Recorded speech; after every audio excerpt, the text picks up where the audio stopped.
ಓಂ ನಮಃ ಶಿವಾಯ. ಸ್ವಾಮಿ ಕುಲಗಜ್ಜ ನನ್ನೆಲ್ಲ ಪ್ರೀತಿ ವೀಕ್ಷಕರಿಗೆ ಶಿವಾಂ ಕನ್ನಡ ಆಧ್ಯಾತ್ಮಿಕ ಚಾನಲ್ಗೆ ಸ್ವಾಗತ. ಮಾರ್ಚ್ ತಿಂಗಳಲ್ಲಿ ಈ ಒಂದು ರಾಶಿಯವರ ಸಂಪತ್ತು ವೃದ್ಧಿ ಆಗುತ್ತೆ. ಆರ್ಥಿಕ ಸಂಕಷ್ಟ ಏನಾದರೂ ಇದ್ದರೆ ಅದರಿಂದ ಮುಕ್ತಿ ಸಿಗುತ್ತೆ. ಯಾವ ರಾಶಿಯವರು ಅಂತ ಹೇಳ್ತೇನೆ. ಅದಕ್ಕಿಂತ ಮುಂಚೆ ಏನು ಮಾಡಬೇಕು, ನನ್ನ ಚಾನಲ್ ನೋಡಿದ ಮಾತ್ರ ದಯವಿಟ್ಟು ಸಬ್ಸ್ಕ್ರೈಬ್ ಮಾಡೋದನ್ನು ಮರಿಬೇಡಿ. ಫ್ರೀ ಆಗಿರುತ್ತೆ, ದುಡ್ಡು ಗಿಡ್ಡು ಏನೂ ಹೋಗೋದಿಲ್ಲ. ಲೈಕ್ ಮಾಡಿ, ಶೇರ್ ಮಾಡಿ, ಅದು ಕೂಡ ಫ್ರೀ ಆಗಿರುತ್ತೆ.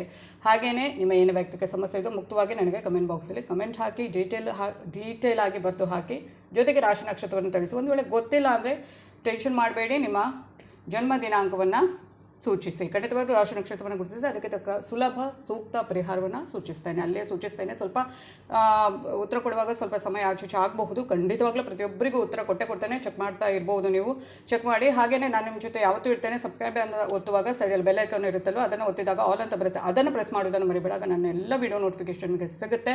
ಹಾಗೆ ನಿಮಗೆ ಆಧ್ಯಾತ್ಮಿಕಕ್ಕೆ, ಜ್ಯೋತಿಷ್ಯಕ್ಕೆ ಸಂಬಂಧಪಟ್ಟ ಏನೇ ಪ್ರಶ್ನೆ ಇದ್ದರೂ ಕೂಡ ಕೇಳ್ಬೋದು. ಅದಕ್ಕೆ ತಕ್ಕ ವಿಡಿಯೋವನ್ನು ನಾನು ಮಾಡಿ ಹಾಕ್ತೇನೆ. ನಾನು ನಿಮ್ಮ ಜೊತೆ ಯಾವತ್ತೂ ಇರ್ತೇನೆ. ನಾನು ನಮ್ಮಿದ ಶಿವದೇವರ ಕುಲಗಜ್ಜ ದೈವದ ಆಶೀರ್ವಾದ ನಿಮ್ಮ ಮೇಲೆ ಸದಾ ಇರುತ್ತೆ. ಪ್ರಶ್ನೆ ಮುಕ್ತವಾಗಿ ನೀವು ಕೇಳಬಹುದು. ಹಾಗೆ ರಾಶಿ ನಕ್ಷತ್ರವನ್ನು ಅಥವಾ ರಾಶಿ ನಕ್ಷತ್ರ ಗೊತ್ತಿಲ್ಲ ಅಂದರೆ ಡೇಟ್ ಆಫ್ ಬರ್ತನ್ನು ನಮೂದಿಸಿ. ಹಣಕಾಸಿನ ದೃಷ್ಟಿಕೋನದಿಂದ 2024 ಮಾರ್ಚ್ ತಿಂಗಳು ಕೆಲವು ರಾಶಿ ಚಿಹ್ನೆಗಳ ಜನರಿಗೆ ಹೆಚ್ಚಿನ ಲಾಭವನ್ನು ಉಂಟು ಮಾಡುತ್ತೆ. ಅದೃಷ್ಟದ ರಾಶಿಗಳು ಯಾವುವು? ಹಾಗೆ ಕೆಲವೇ ದಿನಗಳಲ್ಲಿ ಮಾರ್ಚ್ ತಿಂಗಳು ಸ್ಟಾರ್ಟ್ ಆಗುವಂಥದ್ದು. ಹಣಕಾಸಿನ ದೃಷ್ಟಿಕೋನದಿಂದ ಈ ಮಾರ್ಚ್ ತಿಂಗಳು ಕೆಲವು ರಾಶಿಗಳ ಜನರಿಗೆ ತುಂಬ ಒಳ್ಳೆಯದು. ಆರ್ಥಿಕ ಲಾಭ ಇರುವುದು, ವೇತನ ಹೆಚ್ಚಳ, ವ್ಯವಹಾರದಲ್ಲಿ ಪ್ರಗತಿ, ಹೂಡಿಕೆಯಿಂದ ಉತ್ತಮ ಆದಾಯ, ಆರ್ಥಿಕ ಕ್ಷೇತ್ರದಲ್ಲಿ ದೊಡ್ಡ ಪ್ರಯೋಜನ, ಹೀಗೆ ಬೇರೆ ಬೇರೆ ಒಂದು ಒಳ್ಳೆಯ ಪ್ರಯೋಜನಗಳನ್ನು ಪಡೆಯಲ್ಲ. 12 ರಾಶಿಯವರಿಗೂ ಕೂಡ ಇದ್ದೇ ಇರುತ್ತೆ.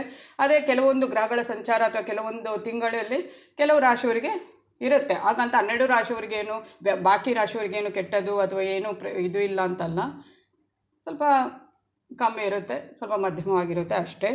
ಒಂದೊಂದು ತಿಂಗಳು ಒಂದೊಂದು ರಾಶಿಗೆ ತುಂಬ ಚೆನ್ನಾಗಿರುತ್ತೆ. ಮೇಷರಾಶಿಯವರಿಗೆ ನೋಡೋದಾದರೆ, ಮೇಷರಾಶಿಯವರಿಗೆ ಈ ತಿಂಗಳಲ್ಲಿ ಆರ್ಥಿಕ ಪ್ರಯೋಜನಗಳಿರಬಹುದು. ಆರ್ಥಿಕ ಸ್ಥಿರತೆಗಾಗಿ ನೀವು ಹೊಸ ಅವಕಾಶಗಳನ್ನು ಸಹ ಪಡೆಯಬಹುದು.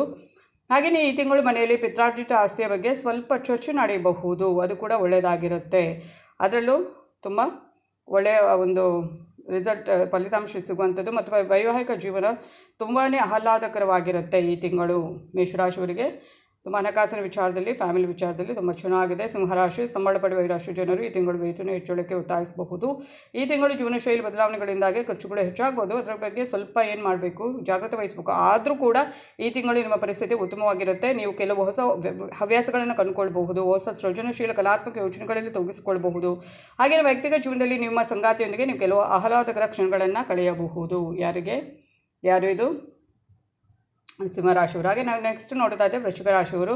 ನಿಮ್ಮ ಉನ್ನತ ಅಧಿಕಾರಿಗಳೊಂದಿಗಿನ ಸಂಬಂಧಗಳು ಈ ತಿಂಗಳು ಸುಧಾರಿಸುವಂಥದ್ದು. ವ್ಯವಹಾರ ಗ್ರಾಹಕರ ಹೆಚ್ಚಳದೊಂದಿಗೆ ನಿಮ್ಮ ವ್ಯವಹಾರ ಈ ತಿಂಗಳು ಅಭಿವೃದ್ಧಿ ಹೊಂದುವಂಥದ್ದು. ವ್ಯವಹಾರದಲ್ಲಿ ಪ್ರತಿಸ್ಪರ್ಧಿಗಳು ನಿಮ್ಮೊಂದಿಗೆ ಸ್ಪರ್ಧಿಸಲು ಸಾಧ್ಯವಾಗುವುದಿಲ್ಲ. ಕಠಿಣ ಪರಿಶ್ರಮ ಮತ್ತು ಬದ್ಧತೆಯೊಂದಿಗೆ ನೀವೆಲ್ಲ ಅಡೆತಡೆಗಳ ನಡುವೆ ಕೆಲಸ ಮಾಡಲು ಸಾಧ್ಯವಾಗುವಂಥದ್ದು ಮತ್ತು ಎಲ್ಲ ಹೊಸ ಉದ್ಯಮಗಳಲ್ಲಿ ಯಶಸ್ವಿ ಆಗ್ತೀರಿ.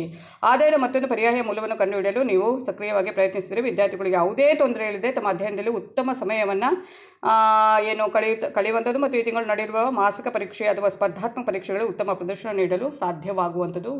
ವಿದ್ಯಾರ್ಥಿಗಳಿಗೂ ಒಳ್ಳೆಯದಿದೆ, ಕೆಲಸ ಮಾಡುವವರಿಗೂ ಒಳ್ಳೆಯದಿದೆ. ಹಾಗೆಯೇ ಮೀನರಾಶಿಗೆ ನೋಡೋದಾದರೆ, ನೀವು ಮೀನರಾಶಿಗೆ ಸೇರಿದ ಜನರಾಗಿದ್ದರೆ ಆರ್ಥಿಕವಾಗಿಯೂ ನಿಮ್ಮ ಎಲ್ಲ ಹೂಡಿಕೆಗಳು ಈ ತಿಂಗಳು ಉತ್ತಮ ಲಾಭವನ್ನು ತರುವುದು. ಏನಾದರೂ ಹೂಡಿಕೆ ಮಾಡಿದರೆ ಈ ತಿಂಗಳು ತುಂಬಾ ಅದರಲ್ಲಿ ಲಾಭ ಬರುವಂಥದ್ದು. ಆರ್ಥಿಕ ಕ್ಷೇತ್ರದಲ್ಲಿ ಅಂದರೆ ಮಾರ್ಚ್ ತಿಂಗಳು ಮೀನರಾಶಿಯವರು ಹೆಚ್ಚಿನ ಪ್ರಯೋಜನಗಳನ್ನು ಪಡೆಯಬಹುದು. ಅಂದರೆ ಹಣಕಾಸಿನ ಇದು ಹರಿವು ಹೆಚ್ಚಾಗುವಂಥದ್ದು.